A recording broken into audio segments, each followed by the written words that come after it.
رسول اللہ صلی اللہ علیہ وآلہ وسلم نے فرمایا، میری امت کا سب سے بہترین زمانہ میرا زمانہ ہے، پھر ان لوگوں کا جو اس زمانہ کے بعد آئیں گے، پھر ان لوگوں کا جو اس زمانہ کے بعد آئیں گے۔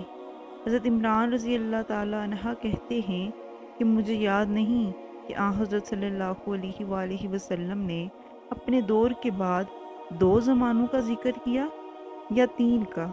پھر آپ صلی اللہ علیہ وآلہ وسلم نے فرمایا کہ تمہارے بعد ایک ایسی قوم پیدا ہوگی جو بغیر کہے گواہی دینے کے لیے تیار ہو جایا کرے گی، اور ان میں خیانت اور چوری اتنی عام ہو جائے گی کہ ان پر کسی قسم کا بھروسہ باقی نہیں رہے گا، اور نظریں مانیں گے لیکن انہیں پورا نہیں کریں گے۔ حرام مال کھا کھا کر ان پر موٹاپا عام ہو جائے گا۔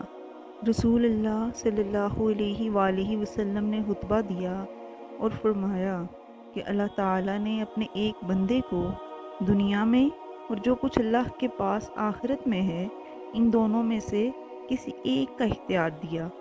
اس بندے نے اختیار کر لیا جو اللہ کے پاس تھا۔ انہوں نے بیان کیا کہ اس پر ابو بکر رضی اللہ عنہ رونے لگے۔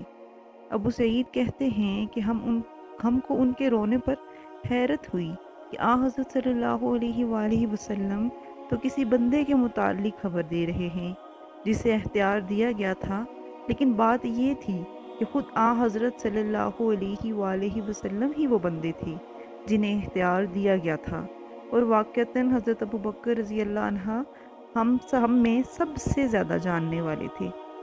حضرت صلی اللہ علیہ وآلہ وسلم نے ایک مرتبہ فرمایا کہ اپنی صحبت اور مال کے ذریعے مجھ پر ابو بکر کا سب سے زیادہ احسان ہے، اور اگر میں اپنے رب کے سوا کسی کو جانی دوست بنا سکتا تو ابو بکر رضی اللہ کو بناتا، لیکن اسلام کا بھائی چارہ اور اسلام کی محبت ان سے کافی ہے۔ دیکھو مسجد کی طرف تمام دروازے جو صحابہ کے گھروں کی طرف کھلتے تھے سب بند کر دیے جائیں، صرف ابو بکر کا دروازہ رہنے دو۔ ایک عورت نبی کریم صلی اللہ علیہ وآلہ وسلم کی خدمت میں آئی تو آپ نے ان سے فرمایا کہ پھر آئیو۔ اس نے کہا اگر میں آؤں اور آپ کو نہ پاؤں تو؟ گویا وہ وفات کی طرف اشارہ کر رہی تھی۔ آپ نے فرمایا کہ اگر تم مجھے نہ پا سکو تو ابو بکر رضی اللہ عنہ کے پاس چلی جانا۔